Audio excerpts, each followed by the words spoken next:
Sí, señor. Bueno, perfecto. Entonces, hablamos el día de ayer que íbamos a empezar hoy a ver ya como tal tema de base de datos. Pues vamos a empezar a mirar algunos conceptos para que les quede claro, más o menos vayan contextualizándose en este contexto de base de datos. Y bueno, pues empezar y poder avanzar con todo lo que hay que ver con el tema de las bases de datos y pues obviamente con su implementación y aprender pues el uso de ese lenguaje de SQL, que es el objetivo para poder nosotros trabajar con cualquier base de datos que queramos trabajar. Bueno, ahí entre una pequeña definición de base de datos, dice una base de datos es una colección organizada de información estructurada o datos típicamente almacenados electrónicamente en un sistema de computadora. Bueno, una base de datos es usualmente controlada por un sistema de gestión de base de datos DBMS. En conjunto, los datos y el DBMS, junto con las aplicaciones que estas asocian, se conocen como un sistema de bases de datos, que a menudo se reduce a solo bases de datos. Bueno, dice ahí, los datos dentro de los tipos más comunes de bases de datos en funcionamiento hoy en día se modelan típicamente en filas y en columnas, en una serie de tablas que el procesamiento y la consulta de datos sean eficientes. Luego se puede acceder, administrar, modificar, actualizar, controlar y organizar fácilmente los datos. La mayoría de las bases de datos utilizan el lenguaje de consulta estructurado SQL para escribir y consultar datos. Bueno, pues cuando ya hablamos de contexto de bases de datos, pues estamos hablando de que vamos a agrupar o vamos a organizar esa información, ¿cierto? De una manera estructurada y pues normalmente nosotros vamos a ver que esa información está agrupada o está estructurada a través de filas y columnas, ¿sí? Como si viésemos un Excel con datos, tal cual. Vamos a encontrar de que va a estar agrupada en filas y columnas, ¿sí?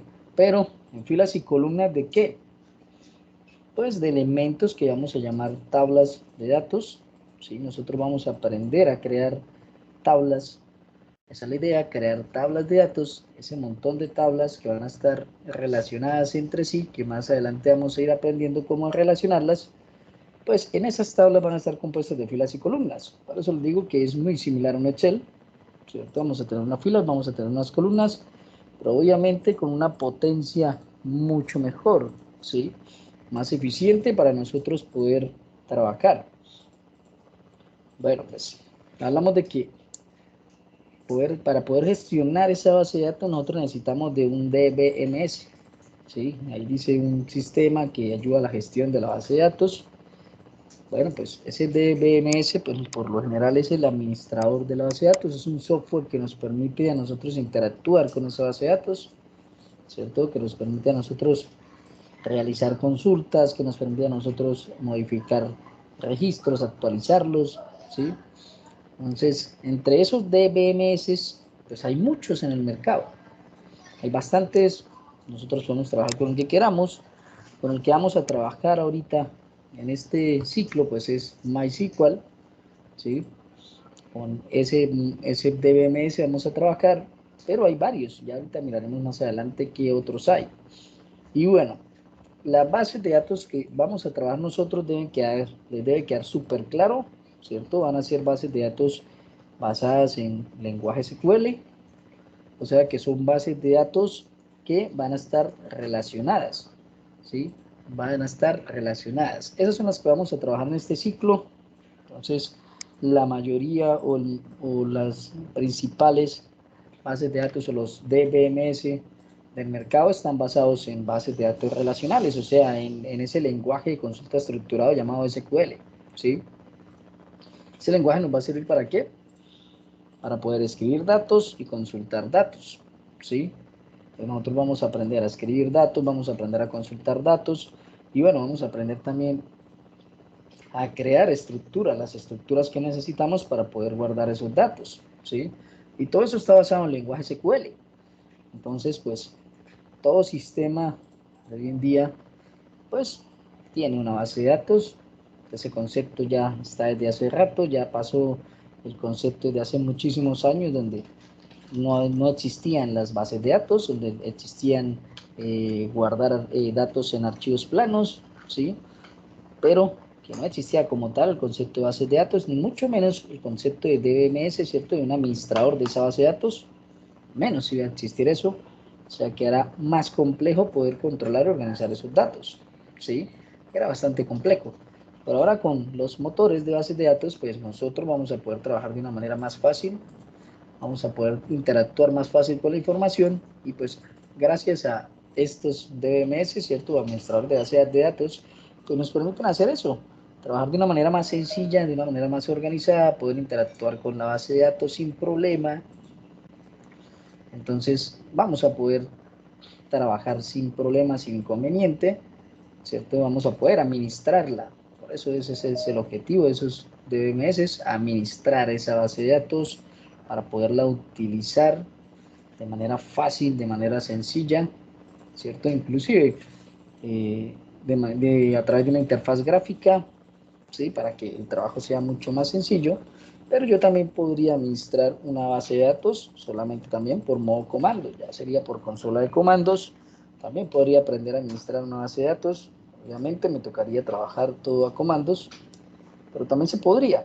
Pero bueno, hoy en día con el tema de las interfaces gráficas, pues podemos hacer más fácil este trabajo, administrar una base de datos. Entonces, información organizada, ¿cierto?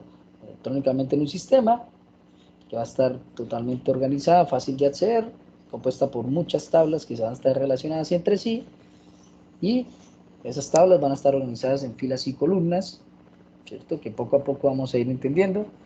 Todos estos datos pues van a estar allí organizados y almacenados para que nosotros los podamos utilizar. Bueno, entre eso hay unos tipos de bases de datos que les coloqué ahí. Ustedes van a mirar con más detalles. Entonces, si dice ahí hay muchos tipos diferentes de bases de datos. La mejor base de datos para organización específica depende de cómo la organización pretenda utilizar los datos.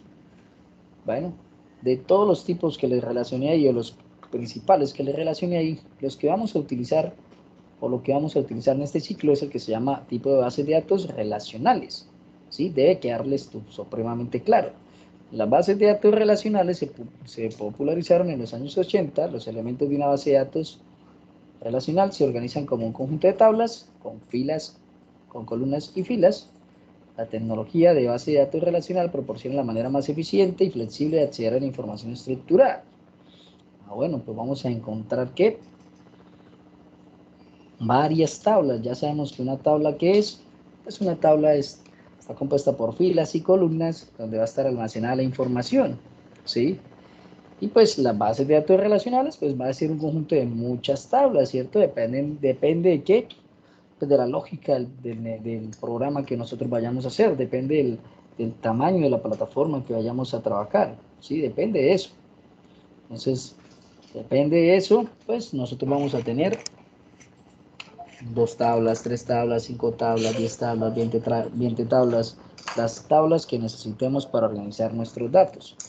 Entonces, cualquier tabla de esas vamos a tener que organizarla, ¿cierto? Y ya vamos adelante ir aprendiendo cómo se organizan, cómo se deben trabajar, ¿sí? Cómo se hace para crearlas, en fin, cómo hago para definir sus columnas, ¿cierto? En este caso sus campos, cómo defino los campos donde se aguarda la información. Eso tiene unos tipos de datos, en fin, todo eso lo vamos a ir mirando poco a poco, pero vamos a trabajar esas bases de datos relacionales. Son las que nosotros vamos a mirar. Aquí hay otros ejemplos, bases de datos orientadas a objetos. Dice que la información en una base de datos orientada a objetos se representa en forma de objetos, como en la programación orientada a objetos. Bueno, algo ya de programación orientada a objetos saben. Bases de datos distribuidas. Una base de datos distribuida consta de 2 o más archivos ubicados en diferentes sitios. La base de datos puede almacenarse en múltiples computadores, ubicadas en la misma ubicación física o dispersas en diferentes redes, ¿sí? Entonces, ahí hay varios tipos de bases de datos, de las que hoy en día miramos, o que hay bastante, por decirlo así, uso, pues están esas relacionales y están estas que dicen bases de datos no SQL, ¿sí? Dice una no SQL o una base de datos no relacional, Permite que los datos no estructurados y semiestructurados se almacenen y manipulen, a diferencia de una base de datos relacional, que define cómo deben componerse todos los datos insertados en la base de datos. La base de datos NoSQL se hicieron populares a medida que las aplicaciones web se hacían más comunes y más complejas. Bueno, entonces este contexto de las bases de datos no relacionales, ¿cierto? O sea, las no SQLs, ¿cierto? Que hace un poco diferente, cambia bastante el concepto de lo que nosotros venimos trabajando, o de lo que nosotros vamos a aprender en este ciclo. Entonces, entre esas hay varias. Una de las que más se utilizan por ahí es MongoDB, ¿sí? De las que más se utilizan NoSQL, y normalmente se trabajan bajo una estructura de datos o un formato de datos que ustedes algo ya conocieron, que se llama JSON o JSON, como quieran llamar. Pero bueno, eso es otro cuento totalmente aparte. Primero hay que aprender cómo se trabajan las bases de datos relacionales, y después, pues, con más calma pueden ya evolucionar o pasar a mirar este tema en unas bases de datos no SQL, ¿cierto? Pero pues, todavía actualmente la gran mayoría de sistemas se utilizan todavía haciéndose en bases de datos relacionales, ¿sí? O sea que eso todavía tiene un apogeo bastante grande, ¿cierto? Lo uno, porque todo va a estar más estructurado y más fácil de acceder a los datos. Entonces, bueno, ahí ya después de que miremos, o que ustedes miren las bases de datos relacionales y aprendan a entenderlas un poco, y después indaguen sobre las no SQLs, pues van a ver que son muy diferentes, ¿cierto? Son muy diferentes, y ahí usted escoge con cuál quiere continuar. Bueno, ¿qué más podemos tener por acá? Bueno, esta es la que vamos a trabajar, ¿cierto? Una base de datos de MySQL. Es que MySQL es un sistema de gestión de base de datos relacionales de código abierto basado en SQL. Debe quedar muy claro eso, o sea, es un sistema de gestión, ¿cierto? Un DBMS, ¿cierto? Hay varios, como ya les dije, hay varios en el mercado, hay muchos, entonces pues ya uno mira cuál quiere escoger. De las más comunes está MySQL, ¿cierto? Que en la mayoría de servicios web vienen incorporadas, como desde un hosting para alojar páginas web, un servicio de nube muy básico como un hosting compartido. Ya viene disponible MySQL como base de datos por defecto, o una que se llama MariaDB, que es de la misma familia, ¿cierto? Es muy similar, pero bueno, es bastante popular, ¿sí? Es importante, ¿sí? Es un sistema de gestión de bases de datos.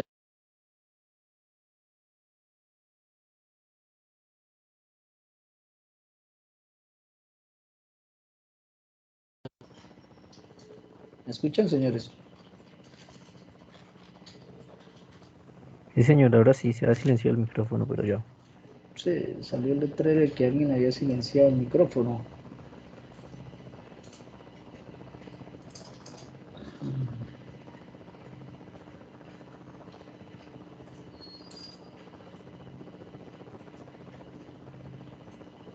Bueno, sigamos entonces. Entonces, ¿basado en qué? En SQL, o sea que en el mismo lenguaje SQL son relacionales, y pues vamos a ver que en este tema de DBMS, ¿cierto? O normalmente también les decimos motores de bases de datos, ¿cierto? Los diversos motores de bases de datos que hay en el mercado, pues vamos a encontrar de que hay unos que están basados en código abierto, ¿cierto? O sea que no hay que pagar licencias. MySQL tiene una versión de esas, ¿sí? Como también tiene una versión Enterprise, que es así, ya no es de código abierto, ¿cierto? O sea que toca pagar un licenciamiento. Actualmente MySQL pertenece a Oracle. Si ustedes googlean por aquí, van a ver que ayer buscábamos MySQL, ¿cierto?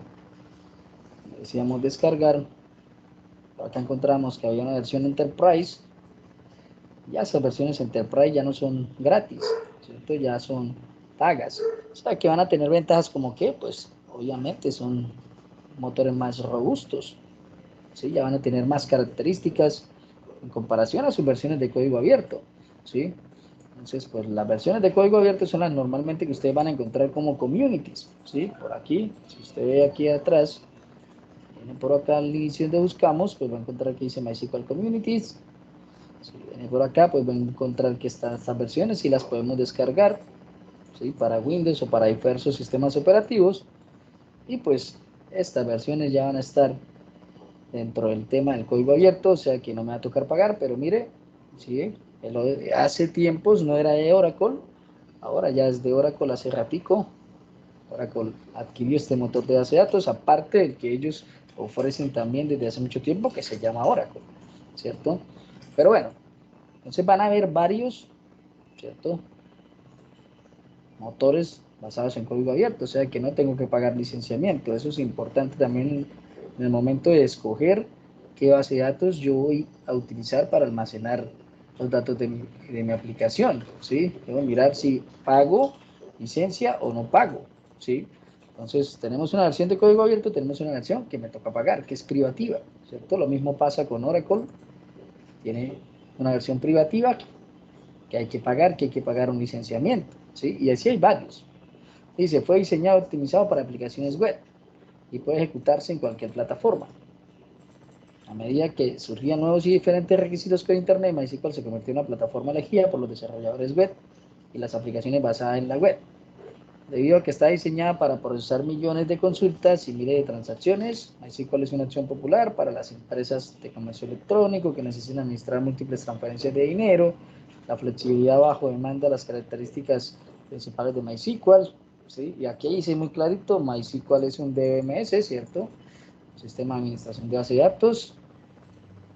Detrás de algunos de los mejores sitios web, ahí dice que supuestamente Airbnb, Uber la utilizan, Facebook, pero bueno, ahí toca mirar qué tal es, ¿cierto?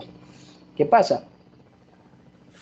Cuando ustedes ya empiecen a tener experiencia o a hacer software, van a ver que algunas cosas no se van a hacer en MySQL, ¿sí? Depende del tamaño de la plataforma, depende el tamaño o la dimensión del software, ¿sí? Entonces, pues si la aplicación es muy grande, en mi experiencia, pues no recomiendo mucho utilizar MySQL, ¿sí? Siempre cuando hay muchísimos millones de registros se demora un poco más en procesar, en devolver consultas, en fin. Entonces, depende de lo que uno esté haciendo, pues uno escoge el motor, ¿sí? Actualmente también hay un motor basado en código abierto, ¿sí? Que se llama PostgreSQL. Por aquí saqué una foticos. Y pues ese motor como tal es un poco más robusto, bastante bueno también, ¿cierto? Entonces hay que mirar también qué escogemos o con qué nos vamos a ir para poder trabajar y almacenar los datos de una aplicación. Pero eso poco a poco lo van conociendo con la experiencia. Entonces, ¿qué es un DMS? Lo que les decía ya, una base de datos generalmente requiere un programa completo de software de base de datos, que se conoce como sistema de administración de base de datos. Eso es un DMS, un sistema de administración de base de datos. Un DMS sirve como una interfaz entre la base de datos y sus usuarios o programas finales, lo que permite que los usuarios puedan recuperar, actualizar y administrar cómo se organiza y optimiza la información. Un DMS también facilita la supervisión y control de la base de datos, lo que permite una variedad de operaciones administrativas como la supervisión del rendimiento, el ajuste de las copias de seguridad y la recuperación, ¿sí?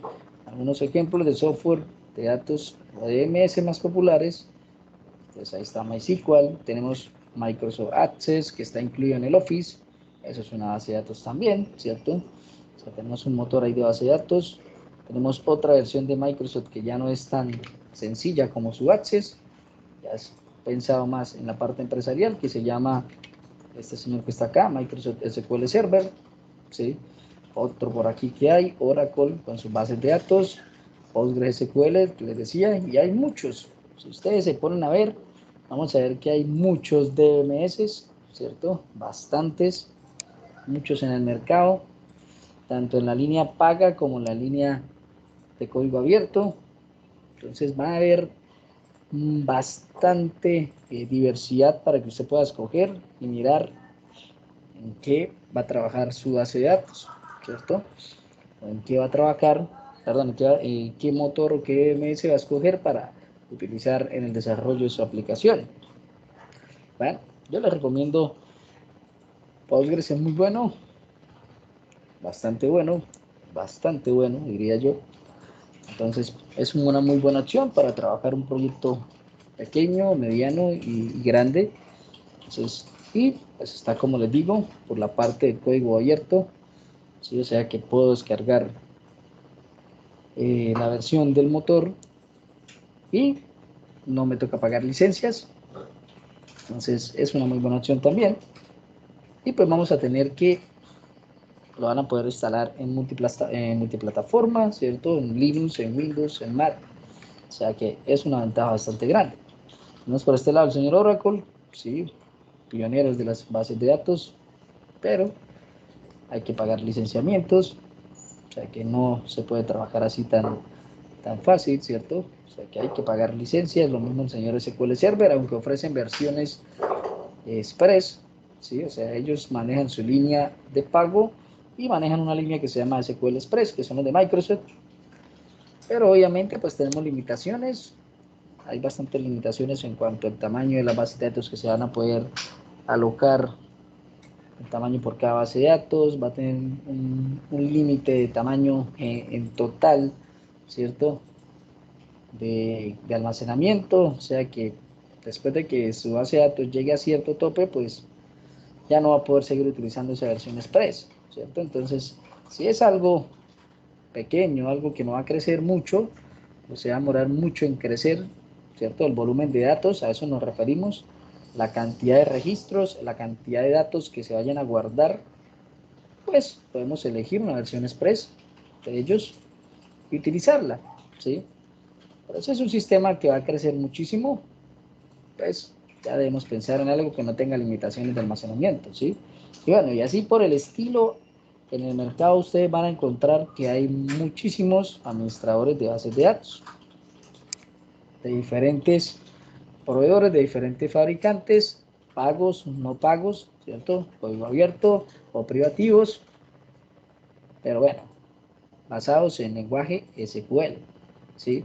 Por lo menos los que nosotros estamos mirando, todos son basados en lenguajes SQL. Entonces, o sea que si yo aprendo a utilizar el lenguaje SQL, pues va a ser un estándar que me va a servir para, para interactuar con cualquier administrador de estos de bases de datos, ¿cierto? Porque todos van a estar basados en el mismo lenguaje. Entonces, viéndolo desde ese punto de vista, lo que van a cambiar de un administrador de base de datos a otro, pues van a ser a veces cosas de sintaxis y funciones internas, ¿sí? Por ejemplo, normalmente algunos tipos de datos varían. Aquí también existe el concepto de los tipos de datos, tal cual como lo hemos venido aprendiendo durante la programación. Entonces, cada campo o cada columna, por decirlo así, como decía la definición, pues debe tener definido un tipo de datos. Cuando tenemos definido un tipo de datos, pues obviamente él va a esperar que se guarde cierto tipo de datos en ese campo. Entonces, pues, de un administrador de base de datos a otro puede cambiar pues, el tipo de datos. Sí, se puede llamar diferente, pero a la larga pues, va a almacenar un tipo de datos similar, ¿cierto? Eso es lo que se llama de forma distinta. Entonces, eso es lo que puede cambiar entre un administrador de base de datos y un otro, pero todo lo otro va a estar basado en la estructura del lenguaje SQL. ¿Sí? Lo mismo, pueden haber funciones que un motor tenga y que otro no. ¿Sí? Por ejemplo, funciones para concatenar más de un campo y poder mostrar una información en una consulta. Puede ser que en MySQL esté de una manera y puede ser que en Postgres se use de otra manera. Puede ser que en SQL Server se utilice diferente. En fin, ¿sí? Todo esto es lo que puede uno encontrar que varía entre un motor y otro, pero todos están basados en la estructura del lenguaje SQL. O sea que la forma de hacer las consultas o de manipular los datos es similar en todos, ¿cierto? Porque cumple una estructura basada en el lenguaje SQL, ¿sí? Algunas funciones o sintaxis cambien de acuerdo a tipos de datos o cosas como esas, es diferente. Pero, o sea que si usted quiere interactuar con un motor, pues debe sentarse un ratico a leer, ¿cierto? O a indagar cómo son sus funciones, qué funciones tiene, cómo son sus tipos de datos, ¿cierto? Pero en esencia, le va a servir tal cual aprender a dominar el lenguaje SQL. Para cualquiera de los dos va a funcionar sin problema, ¿sí? sin problema y lo vamos a poder hacer sin inconveniente. Pero bueno, poco a poco vamos a ir mirando eso. Entonces, hay muchos en el mercado y ya van ustedes poco a poco indagando sobre cuál podrían utilizar. Yo les doy unas recomendaciones. Un Postgres es muy bueno, pero también pueden utilizar o MySQL, que es el que vamos a trabajar, o una derivación de MySQL que se llama MariaDB, que si ustedes cuando lo miran o lo trabajan van a ver que es igualito a este señor prácticamente, pero con algunas mejoras en rendimiento, algunas mejoras en funcionalidades, pero prácticamente lo mismo. Es normal que en un alojamiento web, llamados esos tipos de alojamientos llamados hosting compartidos, en algunos van a encontrar que tiene MySQL, en otros van a encontrar que tiene MariaDB, pero normalmente van a encontrar que los dos manejan un mismo gestor, ¿cierto? Un mismo gestor llamado PHP ese es el gestor gráfico que ellos utilizan para gestionar los datos o gestionar toda la administración de la base de datos. Pero bueno, ahí poco a poco vamos a ir mirando eso para que lo entiendan un poco más. Bueno, quedando un concepto claro de qué es una base de datos, nos va a servir para guardar allá unos datos organizados, ¿cierto? Basados en el concepto de que hay muchas tablas y esas tablas están compuestas por filas y columnas, bueno, y que están relacionadas entre sí. Bueno, pues hay algunas maneras que se han venido utilizando desde hace muchos años para uno aprender a modelar una base de datos, ¿sí? Entonces, como había modelos, ya con lo que vimos de UML, ¿cierto? El material que revisamos, como hay modelos para trabajar la parte lógica de una aplicación, ¿cierto? La parte enfocada a las funcionalidades, son modelos allá de casos de uso, son modelos allá de clases y el montón de modelos que les mostré que pueden existir, pues para trabajar con la parte de datos, pues también se han ideado algunos modelos, ¿sí?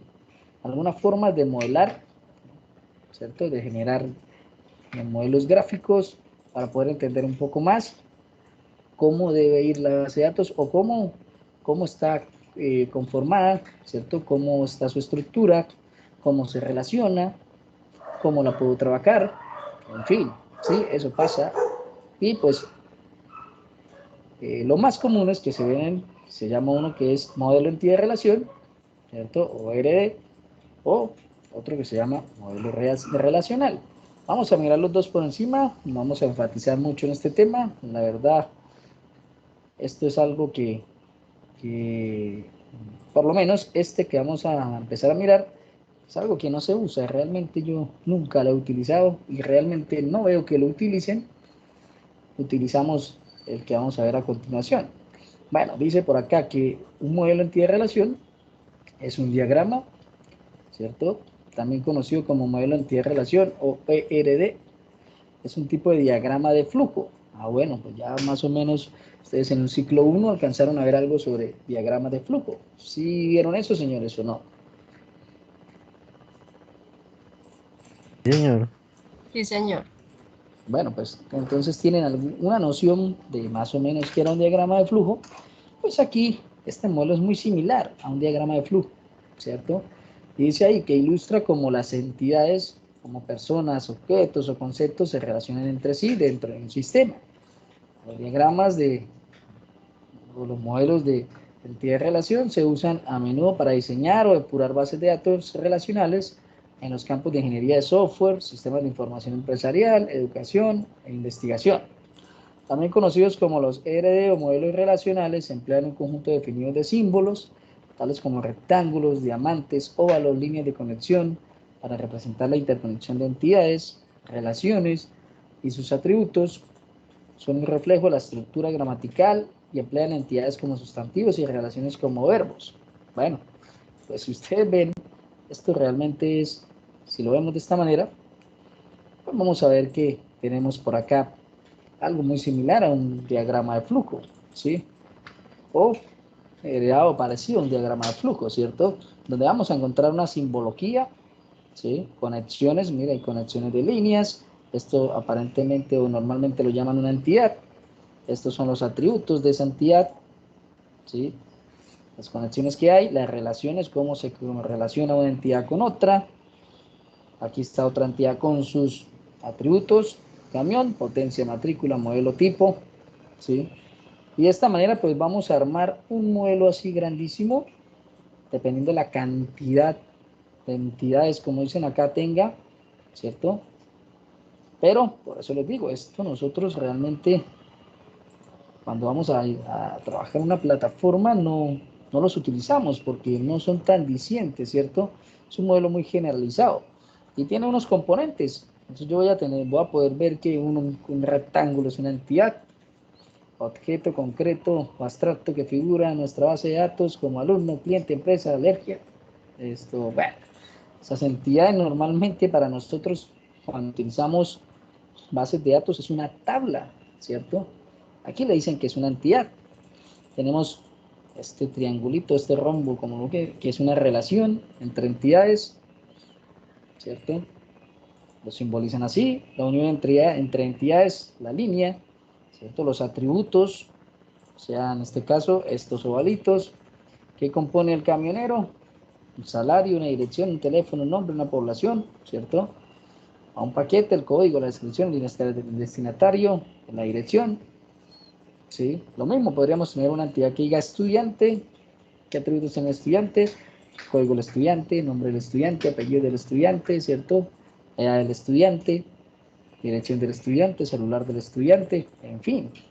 Por eso esto poco se utiliza, ¿cierto? Atributo principal o clave primaria, esto lo vamos a mirar qué son las claves primarias. Si ustedes ven acá, dice único y toda entidad debe tener la suya. Bueno, sí, en las bases de datos las tablas deben tener al menos una llave primaria, ¿sí? Una llave primaria que va a ser única y que no se va a repetir. Su valor no se va a repetir, ¿sí? O una llave secundaria o foránea, mire cómo la simbolizan ahí, que normalmente es la que se relaciona con otra tabla, en este caso con otra entidad, como lo dicen acá.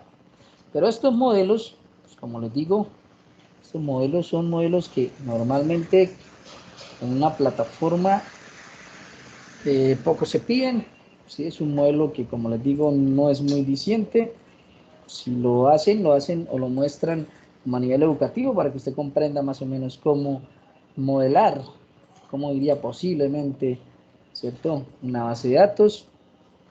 Pero a la larga, el que se utiliza hoy en día, o el que utilizamos todo el tiempo, es este, que se llama modelo relacional, ¿sí?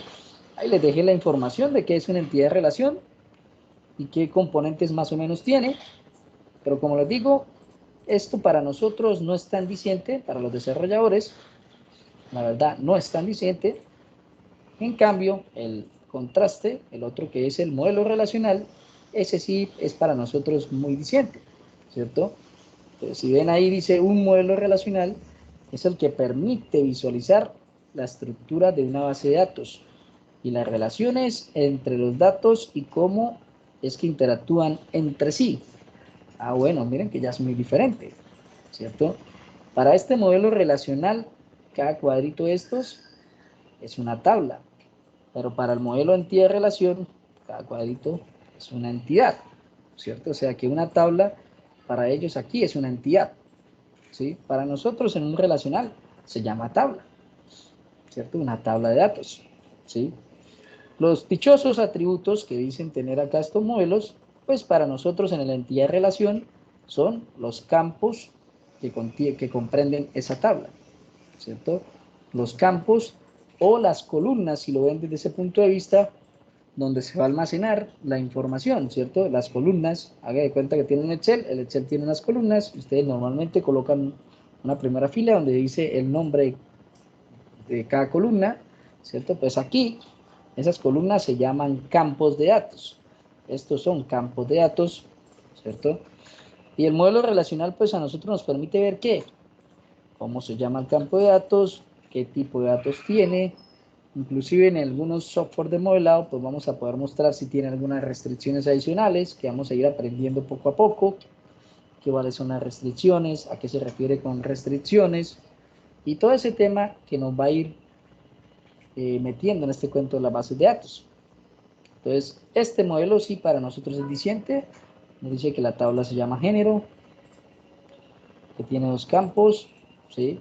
Acá la relación es un símbolo, ¿cierto? De estos, pues aquí relación entre una tabla y otra.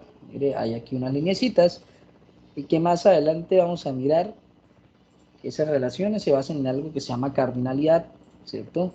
Y que hay unas maneras de relacionarse de una tabla con otra, pero pues vamos a mirar cuáles son, ¿sí? Cuéntenos, José.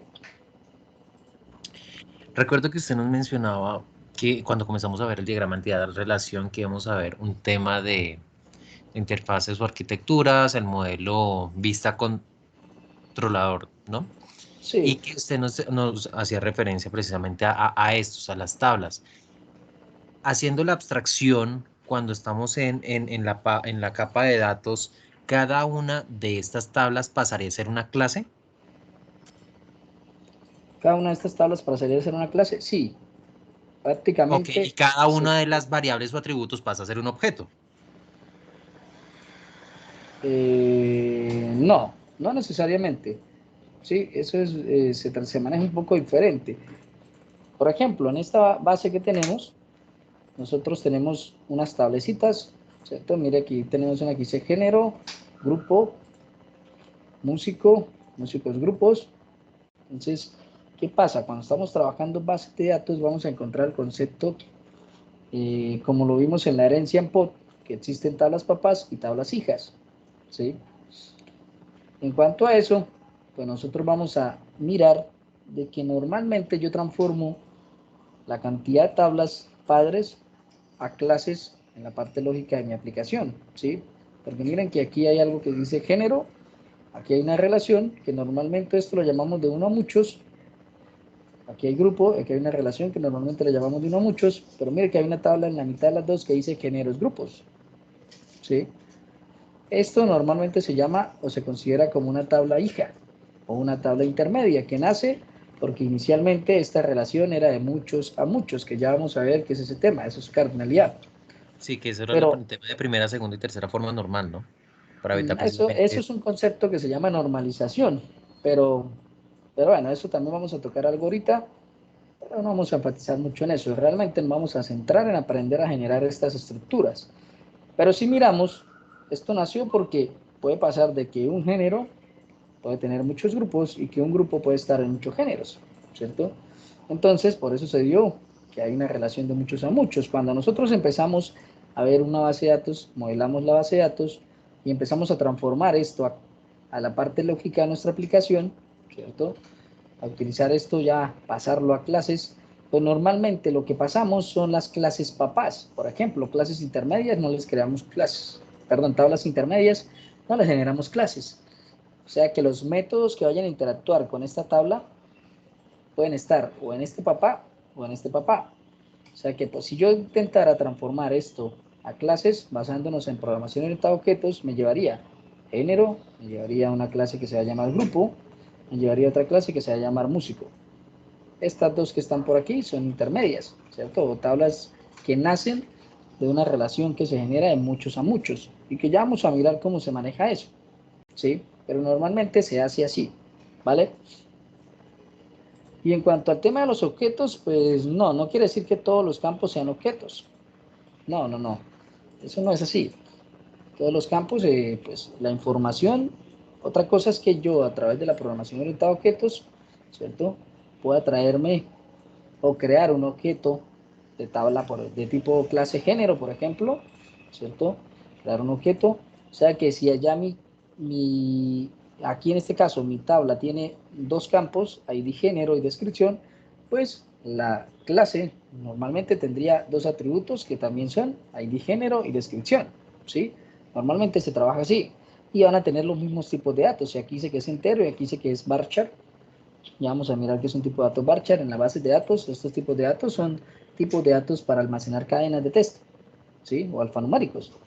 Entonces, Por pues eso, una pero cosa es, necesito los dos atributos para generar los getters y setters, para trabajar con ellos. sí, claro, sí, si los quiere meter todos, los va a generar en la clase, claro, que esa es la idea. Y va a generar sus getter y setters.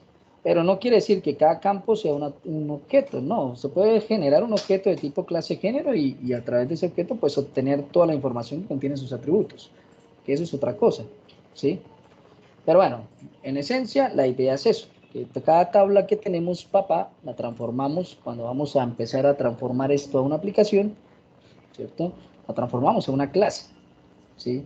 Y en ella, y en esa clase, pues van a estar, obviamente, los métodos encargados de hacer lo que uno requiera en la parte lógica de nuestra aplicación. Pero bueno, eso ya es algo que vamos a llegar hasta allá, pero paso a paso. Entonces, en esencia, nosotros utilizamos estos tipos de modelos, o sea, un modelo relacional. Esos modelos en entidad de relación, poco los utilizamos, la verdad. Esto lo hacen mostrar como para que los conozcan, pero realmente esto poco se utiliza, ¿sí? La verdad, siempre hacemos esto. Empezamos, cada vez que vamos a empezar a trabajar una aplicación, lo primero que empezamos a mirar y a modelar es la base de datos basada en los requerimientos, ¿sí? ¿En qué necesita ese cliente? Ese cliente necesita hacer esto, necesita hacer aquello, necesita hacer esto. Bueno, pues empezamos a tratar de definir, ¿cierto? Cuántas tablas se nos van a ir, qué campos debe llevar cada tabla. Que si el sistema es de estudiantes y notas, bueno, pues tendrá que haber una tabla que se llama estudiantes, ¿cierto? Que va a tener ciertos campos en esa tabla, en ese caso, para guardar el nombre del estudiante, su código, su edad, su fecha de nacimiento, su correo, su dirección de, de casa, sus datos telefónicos, ¿cierto? Y van a haber un montón de campos que vamos a necesitar para poder almacenar datos en ellos. Pero bueno, eso ahí poco a poco vamos a ir mirándolo cómo es que llegamos hasta ese punto. Pero por el momento, pues, ¿qué vamos a trabajar nosotros? Realmente estos modelos. ¿Listo? Modelos relacionales.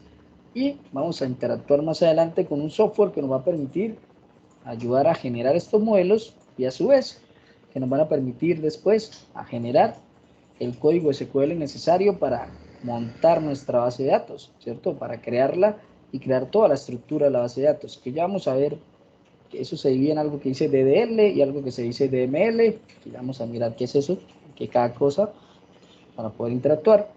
Pero por el momento, pues esto lo que quiero que quede claro, ese modelo relacional es el que realmente vamos a interactuar. Entonces, si yo les paso o hacemos algún ejemplo, normalmente voy a traer un modelo relacional, ¿sí? Donde vamos a tener que entender cómo se relaciona una tabla con otra a través de algo que se llama la cardinalidad. Aquí tengo más abajito algo más de eso. Relaciones y cardinalidad. Bueno, dice que una relación, ¿qué es? Una relación es una asociación entre diferentes entidades, ¿cierto? Si lo miro desde el punto de vista nada más de un modelo de entidad de relación. Pero si lo miro desde un punto de vista de un modelo relacional, entidades o tablas, ¿cierto? Es un vínculo que nos permite definir una dependencia, es decir, nos permite exigir que varias entidades o tablas, voy a ponerle aquí también o tablas, compartan ciertos atributos de forma indispensable. Atributos, y si lo miramos desde el campo de vista, desde el punto de vista modelo relacional, campos, ¿cierto? Campos de datos. En unos son atributos, le llaman atributos, y en otros son campos que comprenden la tabla, ¿cierto? Pero eso es, una relación consiste en eso. Va a haber siempre un elemento en común entre las dos para poder saber que la información pertenece a cierta tabla, ¿cierto? O que se relaciona con cierta tabla, ¿sí? Por ejemplo, yo puedo tener una tabla que se llama estudiante. El estudiante tiene sus datos, ¿cierto? Allá su nombre, su teléfono, su edad, en fin, todo lo que lo define a él, ¿cierto? Y también puedo tener una tabla que dice notas, ¿sí? Y va a haber una relación entre notas y el estudiante, dos tablas distintas, o sea, donde tengo un estudiante y en la otra tabla voy a guardar las notas de ese estudiante, ¿sí? Entonces, pues tiene que haber una relación. En cuanto a eso, normalmente por eso dice un atributo en común. Comparten un atributo o un campo en común, que es lo que normalmente nosotros hacemos. Si ustedes ven este modelito que les pasé, vamos a mirar, ven que la tabla género, vamos a agrandarlo un poquito más, dice ID género, ¿cierto? Pero cuando se relaciona con esta intermedia, mire que pasa ese campo en común, ¿cuál es? ID género pasa también aquí. Existe en esta tabla también. Esa es la manera de saber que estas dos tablas tienen algo en común. Lo mismo pasa aquí de grupo, a donde género grupo, mire que hay ID grupo, también pasa aquí, ¿cierto? Y es la manera de saber que en estas dos tablas hay algo en común, ¿sí? Y normalmente a eso le llamamos unas claves o llaves, ¿sí? Llaves primarias o llaves foráneas. Eso es la forma en que se comunican. Entonces ya vamos a mirar más a fondo que una llave primaria, pues es que el campo único y irrepetible que debe tener una tabla, o sea, es un campo que no se va a repetir su valor nunca, ¿cierto? Y que al ser utilizado o al ser relacionado, ¿cierto? En otra tabla, pues se transforma a algo que se llama llave foránea, ¿sí? Ya vamos a mirar qué es eso. Poco a poco lo vamos a ir entendiendo. Entonces, esas relaciones, pues como dice acá, nos va a permitir tener una relación o una dependencia con otra entidad o tabla, mirándolo desde el punto de vista de los dos tipos de modelos, donde yo voy a poder saber, como está ahí el ejemplito, estudiante libro, pues voy a poder saber cuántos libros le han prestado a ese estudiante, ¿cierto? O cuántos libros están asociados a ese estudiante, porque va a haber un campo en común o un atributo en común. Así trabajan las bases de datos relacionales, ¿sí? Relacionales. Regálame un momento.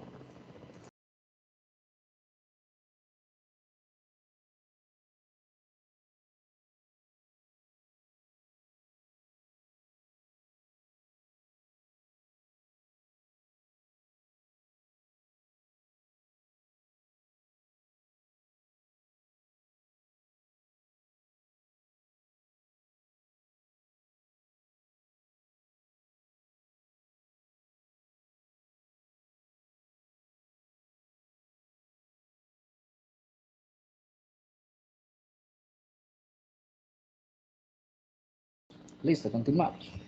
Bueno, entonces, es muy claro, queda claro ese concepto de relación. Pues por eso es que se dice que son relacionales, porque tenemos siempre algo en común entre las dos tablas, ¿sí? O dos entidades, dependiendo de si miramos si el modelo es entidad de relación o es un modelo relacional, ¿vale?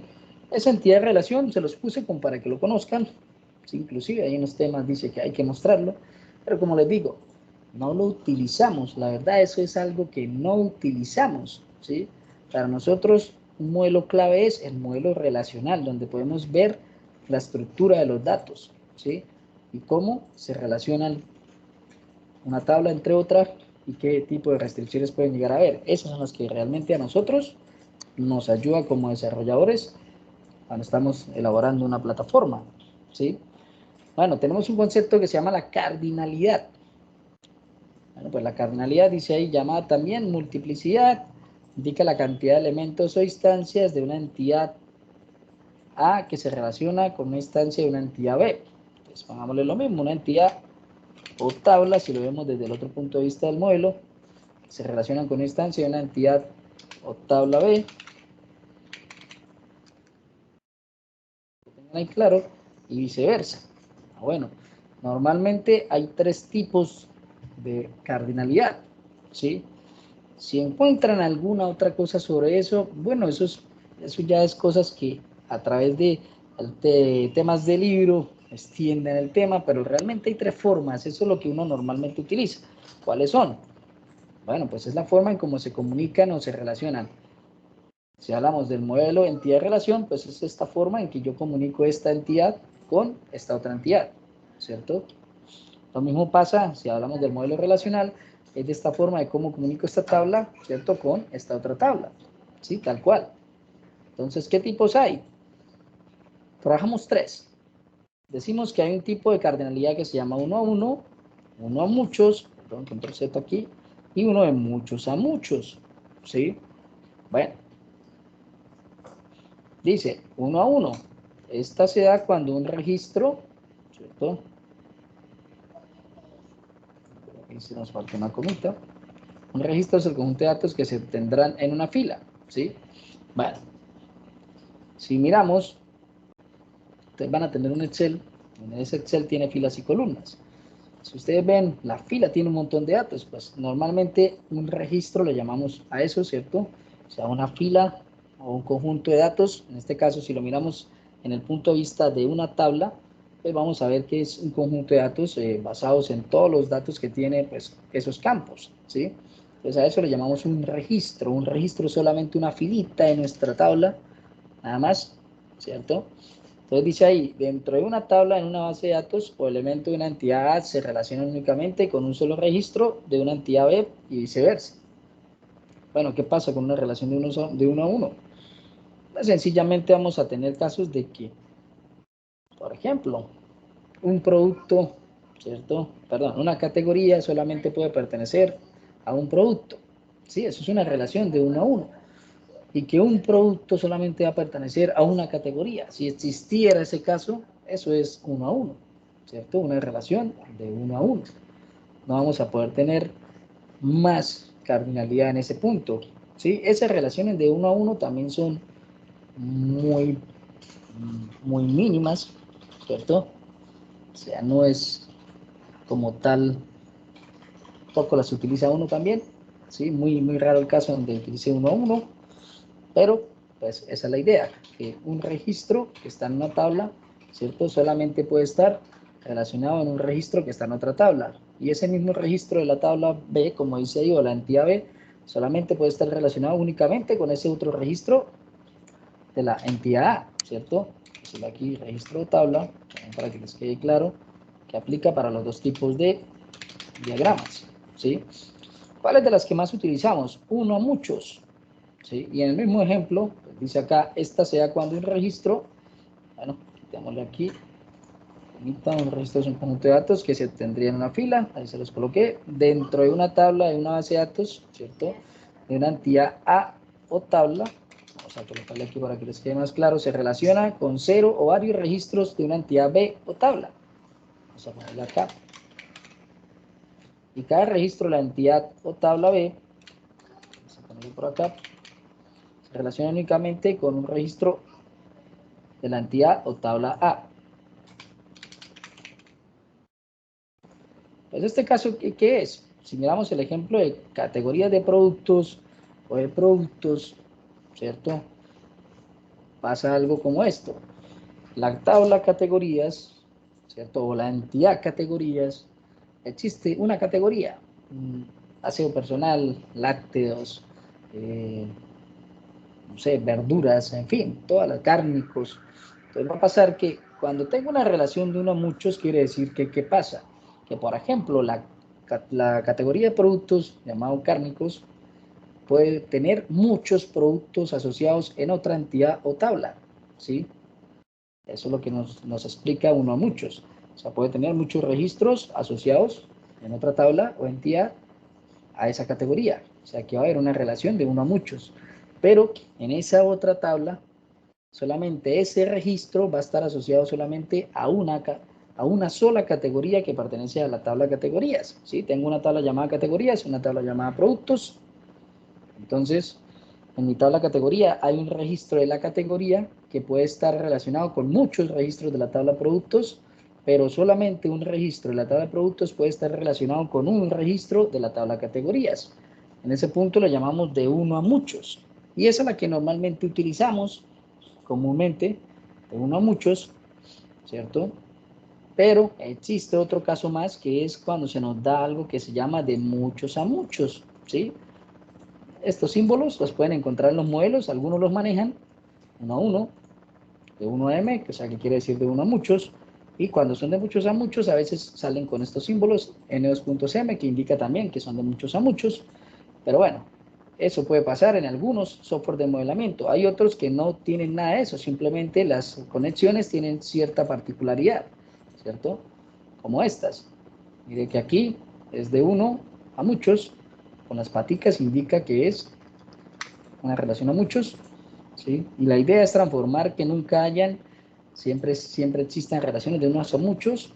Por eso es que las relaciones que existen en cardinalidades de muchos a muchos como esto, se manejan de una manera diferente, ¿sí? ¿Cómo? Bueno, ¿qué pasa con esta relación? Pues ¿cuándo se va a dar? Se va a dar cuando tenemos el ejemplo, ¿cierto? El ejemplo que yo hice, hagámoslo aquí con la entidad o tabla, se relaciona con 0 varios registros de una entidad o tabla B. un registro de una entidad tabla, de una entidad o tabla B, se relaciona con 0 o varios registros de una entidad o tabla A. ¿Se acuerdan del ejemplo que colocamos cuando estábamos viendo POT? El ejemplo de permisos y usuarios, señores. ¿Recuerdan ese ejemplo?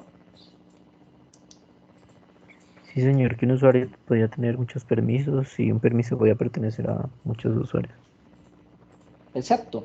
Entonces, este caso de cardinalidad es ese mismo, ¿sí? O sea, yo voy a poder tener una tabla permisos, voy a poder tener una tabla usuarios y voy a tener una relación de muchos a muchos, ¿cierto? O sea, que voy a tener que decir que, por ejemplo, el permiso crear, que es un registro en mi tabla permisos, va a estar relacionado con muchos registros de la tabla usuarios.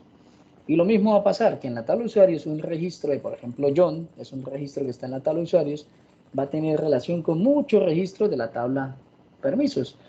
En este caso, cuando pasa eso, uno normalmente en las bases de datos, cuando existen relaciones de muchos a muchos, hace esto como está en este modelo de ejemplo, ¿cierto? No puedo o no tengo la manera de indicar, ¿cierto? A nivel de bases de tablas, de estructura, una relación de muchos a muchos, la única manera de indicarlo es que si en este caso el género puede tener muchos grupos y el grupo puede tener muchos géneros, ¿cierto? Entonces, cuando pasa eso, yo destruyo la relación o la simplifico ¿a qué? A relaciones de unos a muchos, de unos a muchos.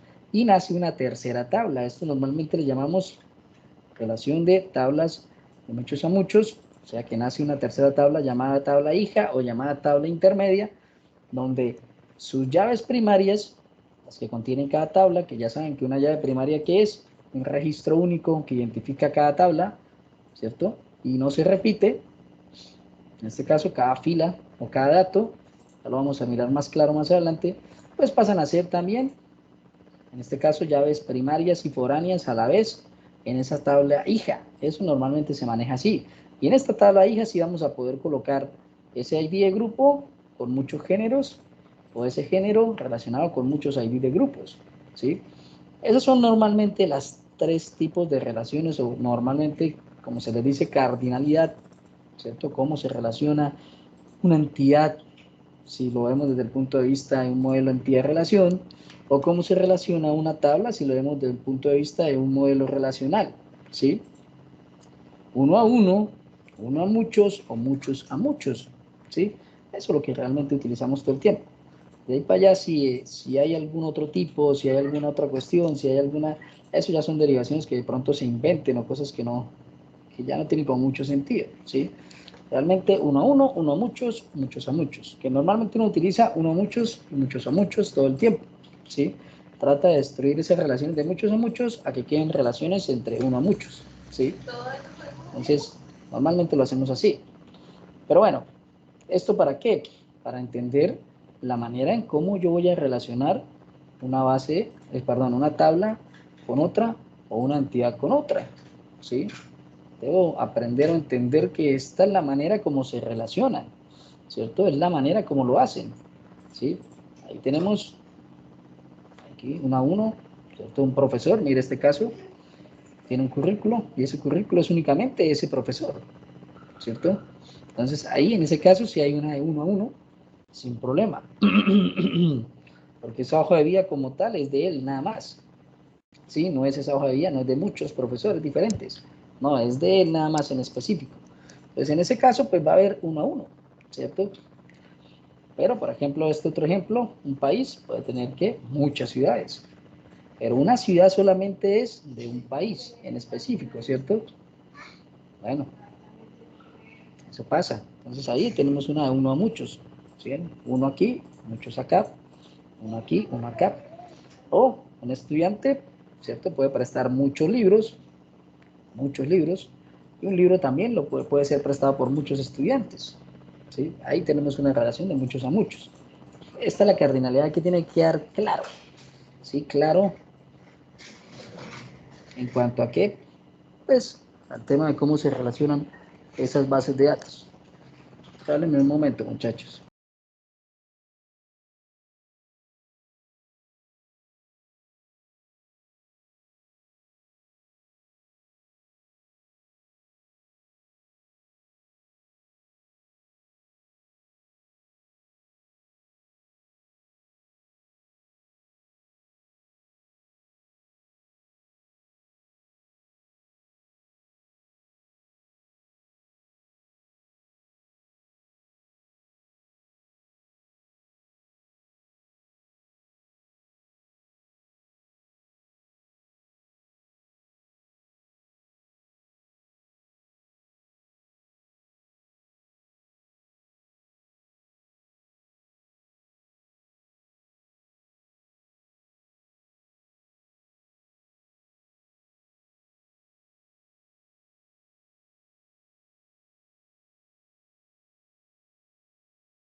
Listo, señores. Bueno, entonces, como les decía, estos tipos de cardinalidad son las que nos deben quedar totalmente claras al momento de empezar a diseñar una base de datos, ¿cierto? Entonces, al momento de empezar a transformar todo ese modelo de datos que nosotros vamos a utilizar, ¿sí? Entonces, esto es lo que tenemos que tener en cuenta. ¿Cómo lo vamos a hacer? Bueno, pues para eso vamos a tener que aprender a manejar, ¿cierto?, el lenguaje SQL para ir pudiendo establecer estas relaciones. Más exactamente el DDL que vamos a empezar a trabajar, ¿sí? Y posteriormente algo que se llama DML, que ya vamos a mirar qué es eso. Pero, pues, todo se basa en comprender algunos conceptos para que allá, pues, ya lo tengan claro cómo es que lo vamos a relacionar. Y, pues, ahí empezamos a trabajar. Bueno, entonces, hasta este punto, ¿qué hemos tenido en claro? Pues que existen una base de datos, ¿cierto? Que esa base de datos es una forma de organizar los datos de una manera más fácil de accederlos. Esos son los objetivos normalmente de tener una base de datos, ¿cierto? Porque anteriormente con el tema de archivos planos, pues sí, imagínense cuántos archivos planos podían llegar a tener. Eso no es nada organizado, ¿sí? Que en este punto de contexto vamos a trabajar una base de datos relacional basadas en ese tipo de base de datos relacionales que tienen que ver netamente con lenguaje SQL, ¿cierto? Un lenguaje estructurado que existe para gestionar estas bases de datos, para interactuar con ellas, ¿cierto? Para interactuar con sus datos y también con su parte estructural, ¿sí? Porque ese lenguaje nos sirve para las dos cosas y lo vamos a aprender pues para las dos cosas, ¿cierto? Para la estructura, que normalmente le decimos DDL, y para la manipulación de los datos, que normalmente le decimos DML, ¿sí? Una clasificación ahí del lenguaje SQL. Pero bueno, entendimos que existen unos administradores de bases de datos, eso les tiene que quedar claro, ¿cierto? No es que les pregunten, ¿en qué base de datos, en qué lenguaje está programando su base de datos? En Postgres. ¿Cierto? No, eso no es un lenguaje, ¿cierto? Eso es un administrador de base de datos que se basa en lenguaje SQL, ¿cierto? Está basado en lenguaje SQL. Entonces tiene que tener muy claro los contextos para que con una simple pregunta de esas en una entrevista usted ya la embarró, ¿cierto? Llegan allá a una entrevista y les dicen ¿en qué lenguaje sabe programar? En NetBeans. Ya, con eso no le preguntan más, con eso lo mandan para la casa, ¿cierto? NetBeans no es un lenguaje de programación, NetBeans es un IDE, ¿cierto? Un entorno de desarrollo integrado que le va a servir para programar para muchos lenguajes, pero no es un lenguaje, ¿sí? Esas son las cosas que les deben quedar claras, y eso es lo que normalmente ustedes como estudiantes llegan a cuarto, quinto, sexto semestre en una ingeniería, o si llegaron a ser tecnólogos, y muchos están equivocados, ¿sí? Entonces hay que tener en claro eso, ¿no? Entonces lo mismo pasa acá. Mi administrador de base de datos puede utilizar varios de los que ya les nombré: Postgres, MySQL, MariaDB, Oracle, SQL Server, ¿cierto? Access, el que trae Office integrado si quieren, ¿cierto? Y muchos más que hay en el mercado, ¿sí? Pero todos están basados sobre el lenguaje SQL, los que estamos diciendo, ¿no? Entonces, no me diga, ay, Mongo, no, recuerde, los que estamos hablando, ¿sí? Todos están sobre el lenguaje SQL y son tipos de bases de datos relacionales. Debe quedarles totalmente claro eso. Si no, si de aquí no les queda claro eso, pues ya empezamos mal, ¿cierto? Supremamente mal. Porque no va a entender qué es lo que estamos haciendo. Entonces, número uno, para aprender a programar, pues es entender qué es lo que estamos haciendo realmente, más que memorizar, ¿sí? Porque aquí memorizar no sirve de nada, ¿cierto? Aprendo un montón de líneas de código y si el profe le dio por cambiar una linecita, ya ahí me quedé bloqueado, no sé qué hacer. Entonces no es de memorizar, es de entender para qué sirve cada estructura que vamos mirando día a día en el transcurso de las temáticas, ¿sí? Entonces no se ponga a memorizar, eso es una mala práctica. Bueno, entendimos también que hay unas relaciones y esa es la manera en que se relaciona una tabla con otra. Entonces ya no voy a hablar de entidades porque ya les dije Ese modelo es el que menos se utiliza, entonces voy a hablar de tablas, ¿listo? De tablas en una base de datos. O sea que vamos a hablar del uso de un modelo relacional, eso es lo que vamos a hacer. Ese uso de ese modelo relacional, si ustedes vieron, se parece mucho por allá a un modelo que vimos ayer de clases. ¿Se acuerdan de ese modelo?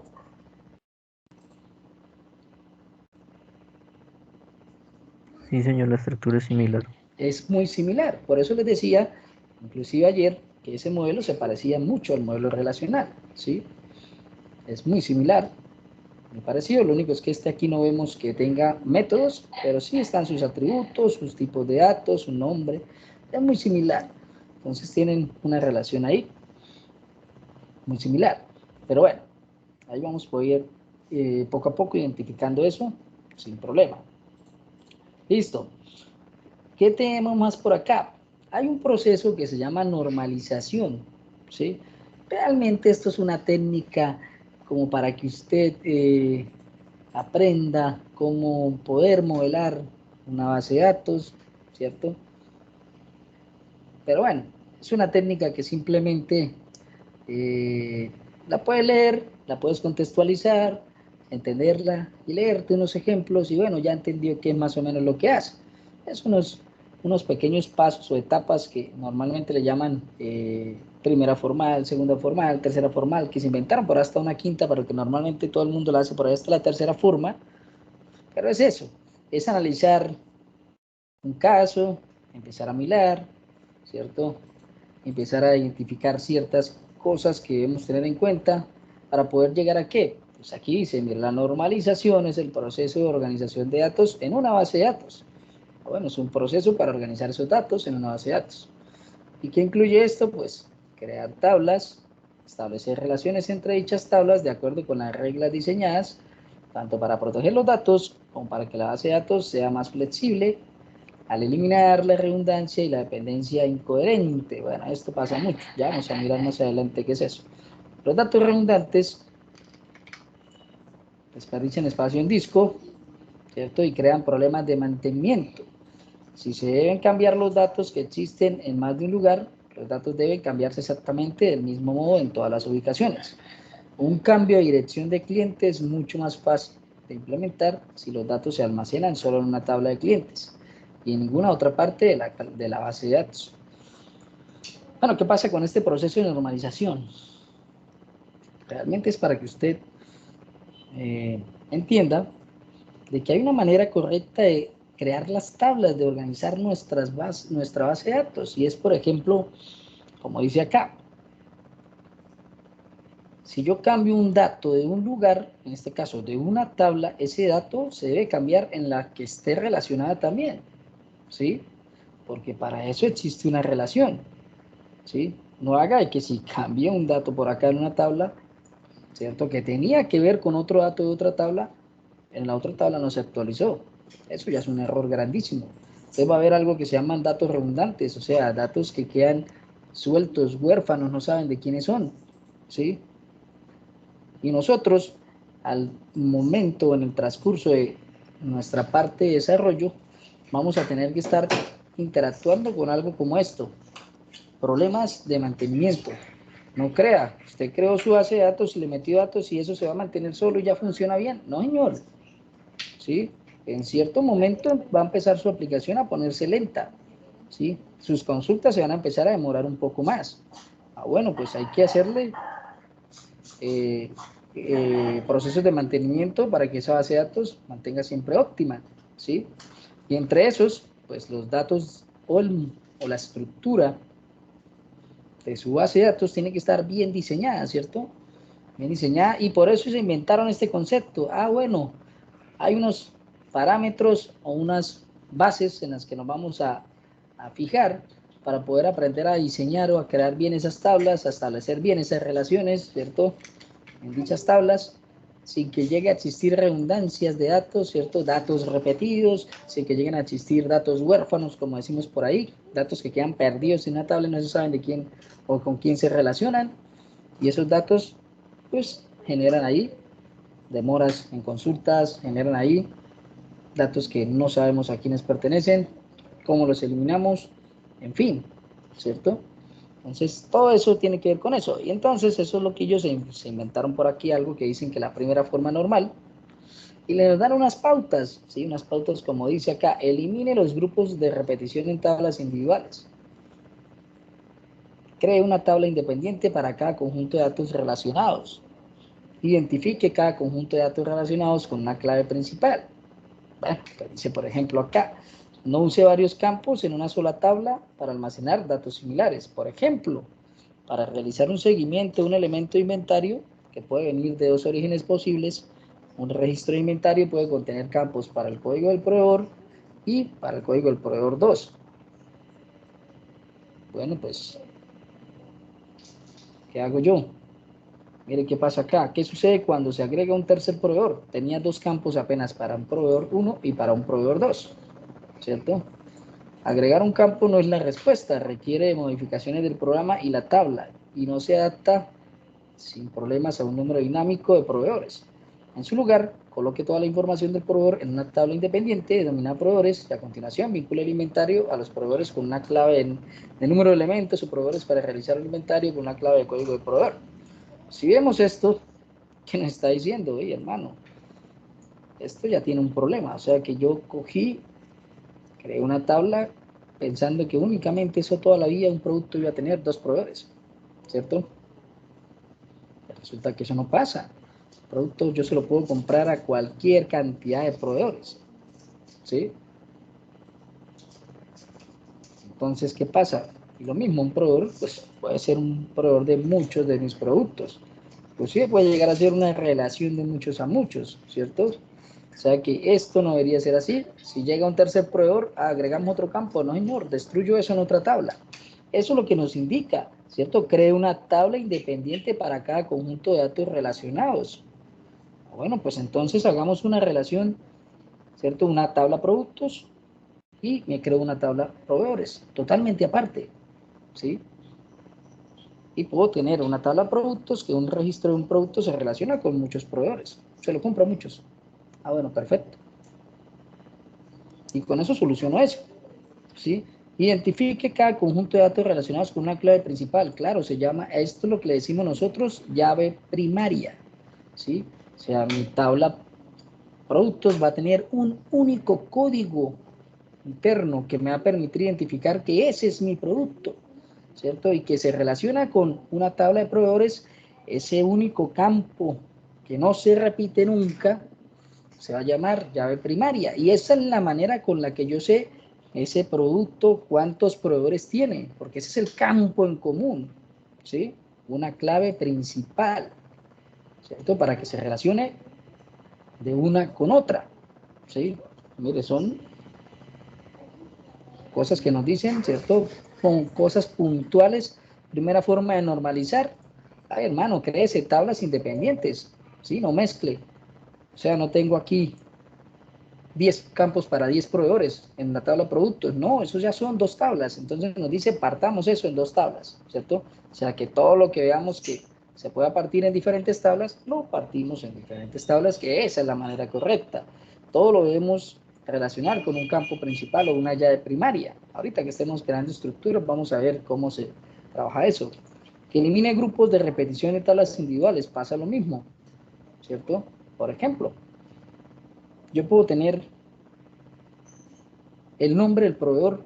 Entonces tengo en mi tabla productos, tengo allá algo como mi tabla productos, ¿cierto? ¿Y qué puede pasar? Por ejemplo, vamos a abrir por aquí un Excel para ir mirando eso un poco más claro. Abrimoslo por aquí, agrandemos esto por acá.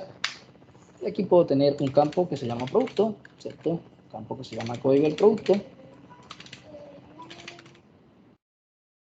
En fin, puedo llegar a tener ahí un montón de campos, por ejemplo, la cantidad de ese producto, qué sé yo, lo que se me ocurra. Pero puede haber aquí algo que dice un nombre de proveedor, ¿cierto? Imagínense, tengo un producto, el producto se llama producto 1, que tiene un código 1111, que tiene una cantidad 10, y que el proveedor es proveedor TV1, ¿listo? Tengo por aquí otro producto,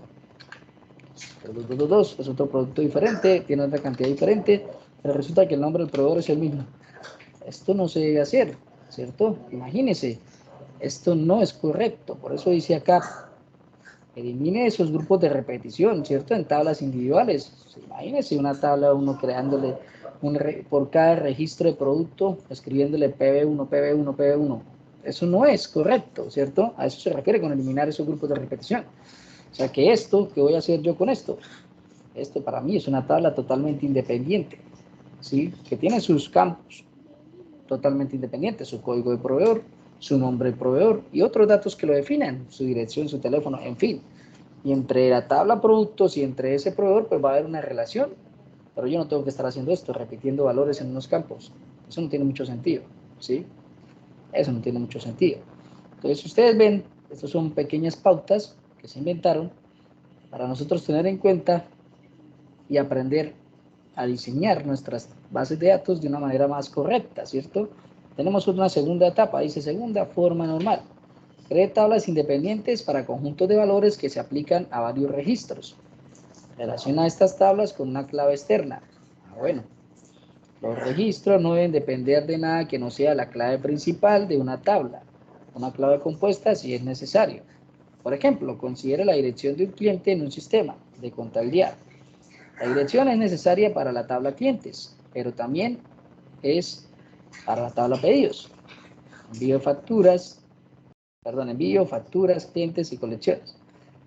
En lugar de almacenar la dirección del cliente como una entrada independiente en cada una de estas tablas, guárdela en un solo lugar, ya sea en la tabla clientes o en una tabla address independiente. Bueno, no tiene mucho sentido, ¿cierto? O sea, imagínense, la misma dirección del cliente guardada a manito en la tabla envíos, en la tabla facturas, en la tabla clientes, en la tabla colección. Esto no tiene sentido.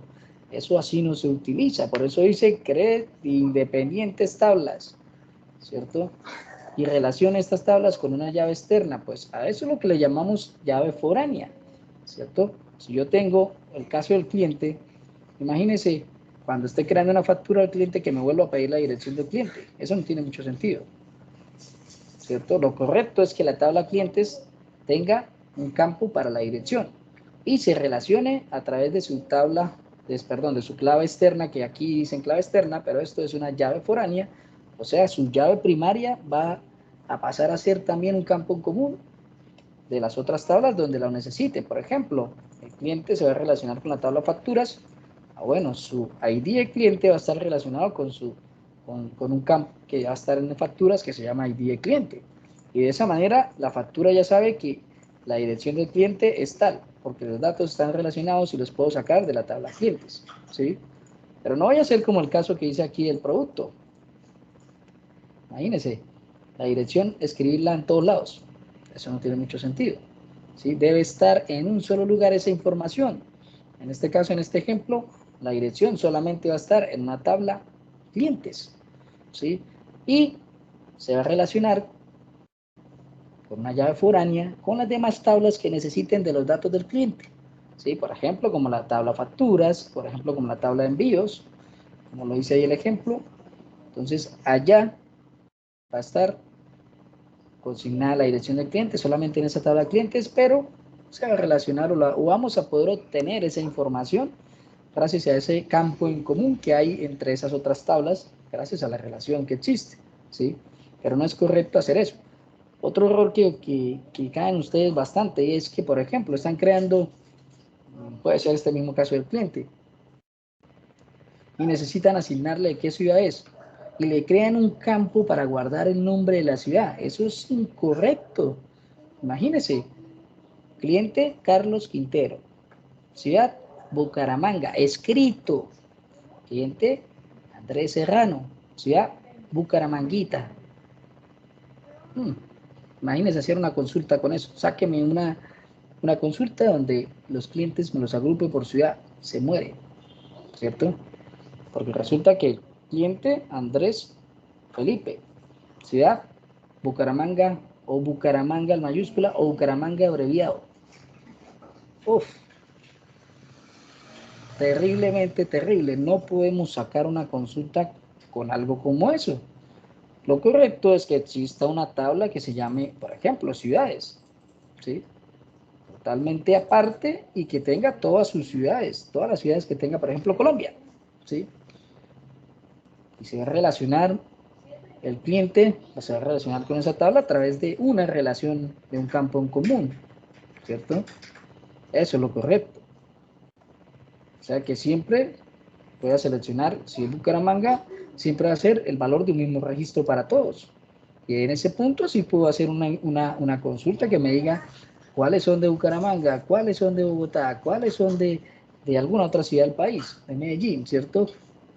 En fin, a eso se refiere, ¿cierto?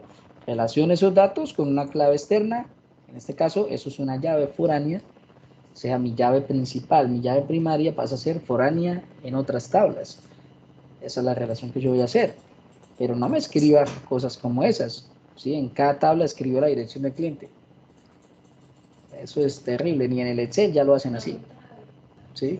No, pues, es Sí. decir, que en este ejemplo, por ejemplo, la llave foránea podría ser el NIT del cliente o tiene que ser Bueno, otra diferente.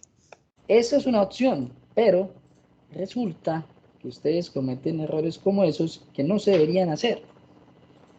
Normalmente hacen cosas como esas. Dicen que la llave, bueno, foránea no, sería la primaria. Es el campo único que identifica ese registro. Dicen, va a ser el NID del cliente. Bueno, lo que pasa es lo siguiente. Normalmente, las llaves primarias que tenga cada tabla se deben generar que no sean datos como esos, como un NID del cliente, que no sean como la cédula del cliente, no sean como el código de un estudiante, ¿sí? Porque esas llaves primarias son las que nos van a permitir saber a qué registro pertenece un registro con otro, dependiendo de la cantidad de relaciones que tengan, ¿sí? Normalmente recomendamos lo siguiente y siempre se ha trabajado así, y eso lo vamos a aprender a hacer acá, que una llave primaria no sea un valor como un NID, como una cédula. Que una llave primaria sea un campo autonumérico, autoincremental, ¿sí? Que no tenga nada que ver con datos sensibles, por ejemplo en el caso del cliente, como un número de cédula. Ese dato autonumérico va a ser único siempre, El ¿sí? famoso ID. El famoso ID, ¿sí? Y nos va a servir para hacer nosotros nuestra... El objetivo de ese dato, que sea de tipo autonumérico, es que nos sirva para la manipulación de los datos de una manera fácil y sencilla, ¿sí? Entonces, esa es una mala práctica que hacen a veces, como definir llaves primarias, como eso, como un documento de identidad de una persona. Aunque no se repite, ¿cierto? Pero no es una muy buena práctica. La verdad lo hacemos más bien con IDs autoincrementales que vamos a aprender a utilizar, ¿sí? Bueno, una segunda forma, según eso dice acá, una tercera forma nos dice elimine los campos que no dependen de las claves. Bueno, pues si hay campos sueltos, si hay campos locos, pues ya no tendrían nada que ver con cierta tabla, pero bueno, vamos a mirar cómo vamos a hacer eso poco a poco. Los valores de un registro que no forman parte de la clave de ese registro no pertenecen a la tabla, ¿sí? En general, cada vez que el contenido de un grupo de campos se puede aplicar a más de un único registro de la tabla, considere la posibilidad de colocar esos campos en una tabla independiente, ¿cierto? En una tabla independiente. Siempre es lo que les digo. Si múltiples estudiantes o clientes o lo que sea tienen una ciudad como Bucaramanga, hermano, no lo repita 5 veces en la data que está creando. No, eso es una tabla totalmente independiente, ¿sí? Por ejemplo, en una tabla de contratación de empleados se puede incluir el nombre universitario y la dirección de su candidato. Pero si necesita una lista completa de universidades para los envíos de correo en un grupo, si la información de la universidad se almacena en la tabla candidatos, imagínense eso, no hay forma de enumerar las universidades sin candidatos actuales. Cree una tabla universidades independiente y vincúlela a la tabla candidatos con una clave o código universitario, ¿sí? Entonces, si ustedes ven esta vaina, este cuento de la formalización, es eso, unas pautas que nos dan para que nosotros podamos aprender a ir modelando poco a poco una base de datos, ¿sí? Ese es el objetivo, realmente ese es el objetivo. Que llegan hasta una quinta forma normal que le llaman por allá, pero realmente está comprobado que hasta esta tercera es suficiente, ¿sí? Aquí hay un ejemplito. Por ejemplo, aquí tenemos una tabla. Vamos a mirar aquí más grande. Dice las tablas. Se me saltó esta, por acá.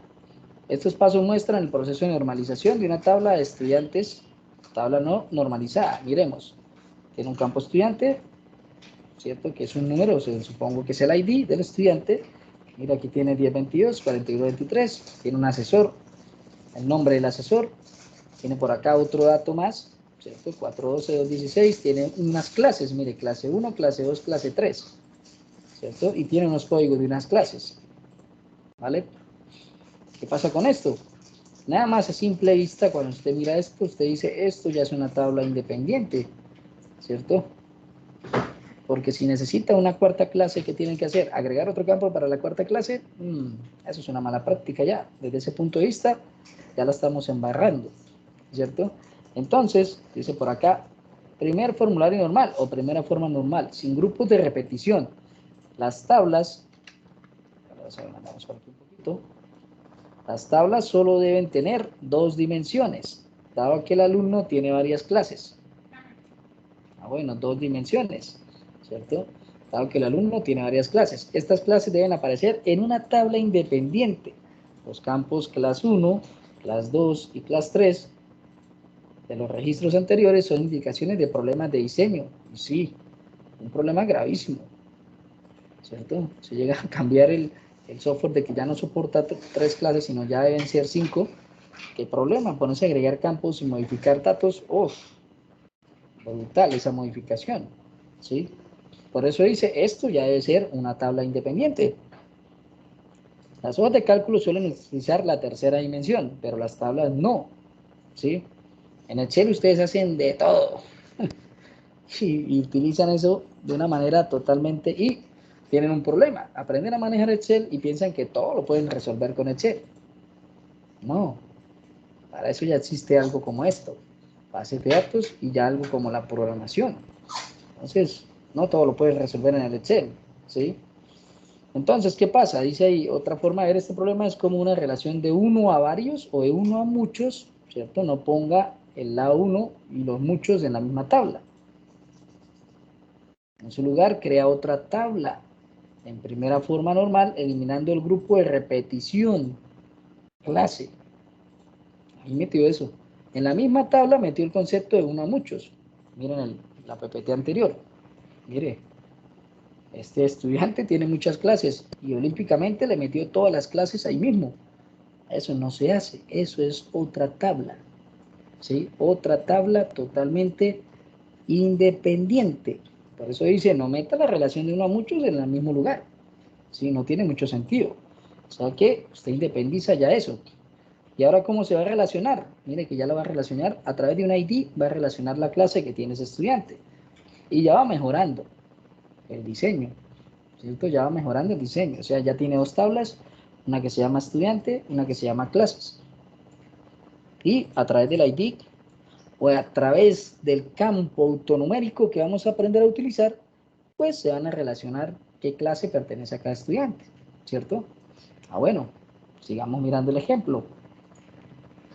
Segunda forma normal, eliminar datos redundantes. Dice, tenga en cuenta los varios valores clase, ¿cierto? Bueno, la clase. Para cada valor estudiante de la tabla anterior, clase no depende funcionalmente del estudiante, clave principal, ¿cierto? El ID es estudiante, por lo que esta relación no está en segundo formato normal. La siguiente, en las tablas siguientes muestra el segundo formulario normal. El estudiante, ¿cierto? Lo anterior estaba mal aún todavía, ¿sí? Porque la clase, mire que aquí colocó una columna, ¿cierto? Con el ID de la clase. Es que la clase, ¿por qué tiene que estar en la tabla estudiante? Si es el estudiante el que tiene muchas clases. ¿Sí la van viendo, señores? Entonces, por eso dice, elimine esas repeticiones. Mire, es que aquí hay repeticiones. Tenemos un montón de campos alusivos a clases, cuando esto tampoco es correcto. Si le aplicamos esa segunda forma normal de eliminar datos redundantes, o sea, datos repetidos, aquí hay datos repetidos, ¿cierto? Pues estamos diciendo de que pasamos ahora de que, ¿por qué tiene que estar ahí eso? No, no tiene que estar ahí eso. O sea que con este ID, este estudiante, va a existir una tabla llamada clases, y gracias a este ID, ese va a ser un campo en común con la tabla clases, y voy a poder tener allá las clases vinculadas al estudiante. Y con eso solucioné ese problema, ¿cierto? Eliminé esos datos redundantes, porque realmente no tendría por qué tener un campo acá donde diga a qué clase.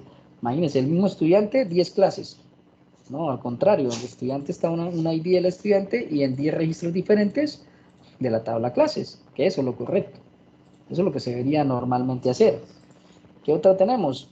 Ah, pues miremos acá. ¿Cierto? Mire, este es el ejemplo que estaba mostrando.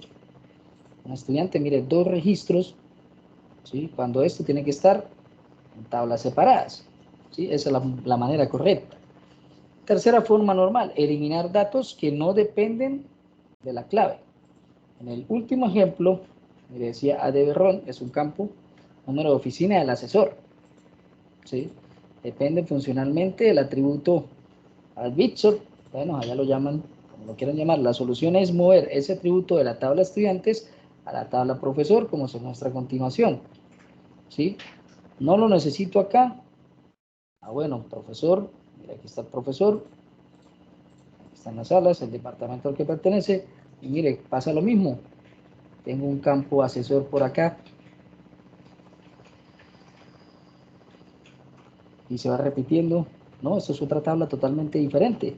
Ese asesor es una tabla totalmente diferente, que la puedo tener independiente y relacionada a este estudiante, pero ya no sería entonces en la misma tabla del estudiante, sino pasa el mismo caso de las clases. Un estudiante puede tener muchos profesores o asesores, ¿cierto?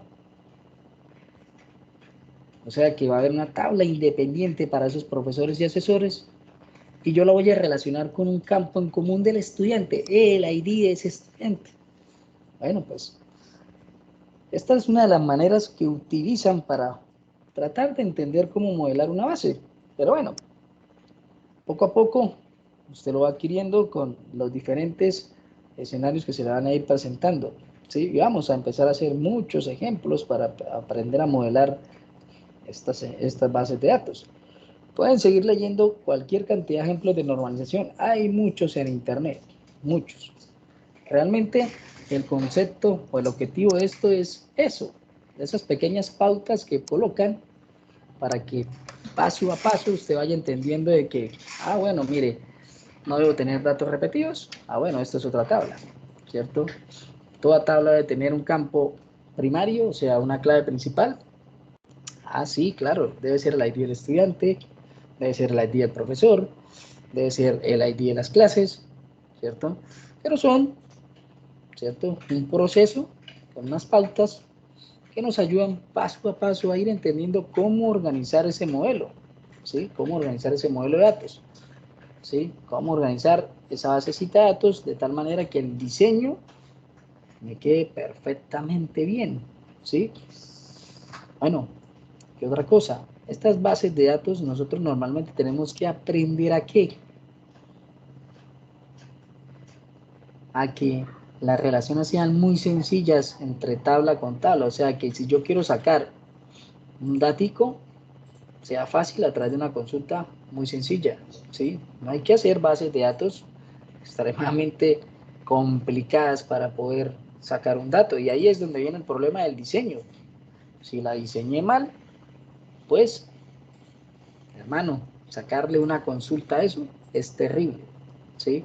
Como el ejemplo que les decía, 1000 registros asociados a un campo de texto que dice Bucaramanga, pero resulta que el usuario que digitó esos datos, pues en algunos lo utilizó Bucaramanga, en otros Bucaramanguita, en otros Bucaramanga abreviado, en otros Bucaramanga en minúscula, en otros Bucaramanga en capital, en fin, en el montón de casos que se le pudo ocurrir, ¿cierto? ¿Y qué pasó ahí? Sáquele una consulta. Lo veré, maestro.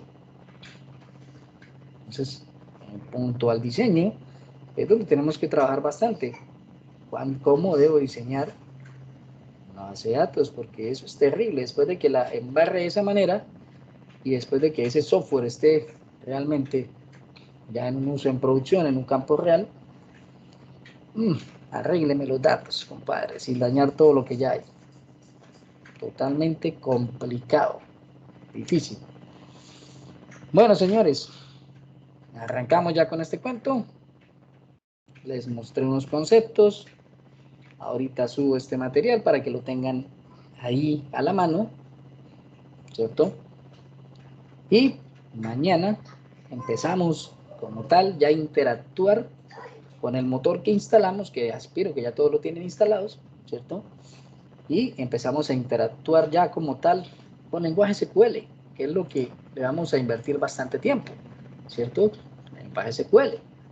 Vamos a empezar a interactuar con ese tema para poder trabajar con esa cuestión del lenguaje SQL y empezar a avanzar y aprender todo lo que necesitamos aprender, ¿sí?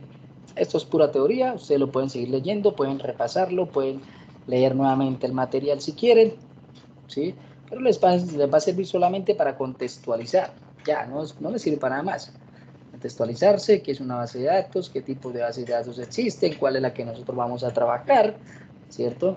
Las formas en que se relacionan, en fin, los administradores de bases de datos que existen, los modelos que podemos utilizar, que este ya no se utiliza, que este es el que utilizamos, ¿cierto?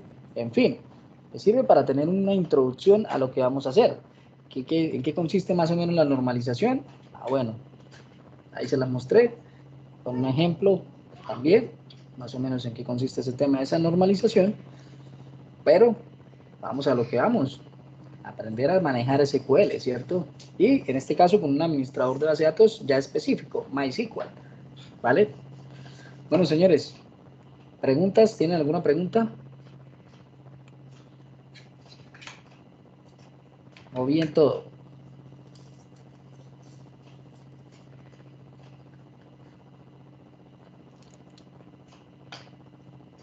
No, señor, pues tocará mirar más ejemplos de normalización para empezar a mecanizar un poco más ese proceso y no caer en los errores comunes que usted Sí, dice créalo que que se vamos a cometen. hacer varios ejemplitos ya utilizando SQL y van a ver de que eso poco a poco lo vamos a ir trabajando, ¿vale?